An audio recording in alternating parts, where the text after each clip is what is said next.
Guys good morning নমস্কাৰ। মই ইলা বড়ো হয় আপোনালোকৰ ওচৰত অন্য এটা ভিডিঅ' লৈ আহিলোঁ। ৰাতিপুৱাই উঠি এতিয়া চাহ পানী খাম, চাওক কি বনোৱা যায়।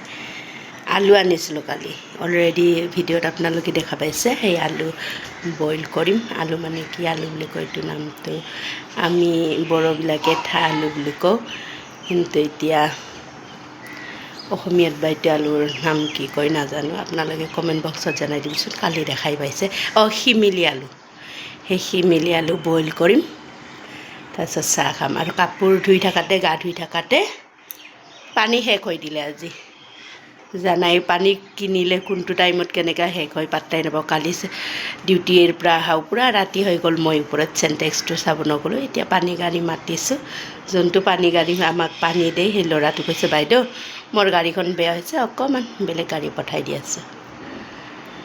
এতিয়া ডিউটি আছে মোৰ ইভিনিং, ভাত পানীও বনাব লাগিব। এতিয়া চাই থাককচোন মই আলুটো কেনেকৈ বইল কৰোঁ। আগতে কাপোৰখিনি মেলি থৈ আহোঁ, এইখিনি ধুনীয়াকৈ চেলাই লওঁ বইল কৰিবৰ কাৰণে। এইটো কুকাৰত বইল কৰি ল'ম, এটা চিটি মাৰি ল'ম। অলৰেডি আপোনালোকে দেখাই পালে আলু কেনেকৈ মই বইল কৰিব লৈছোঁ। আপোনালোকেও কোনে কোনে খাই ভাল পায় কমেণ্ট বক্সত জনাই দিব।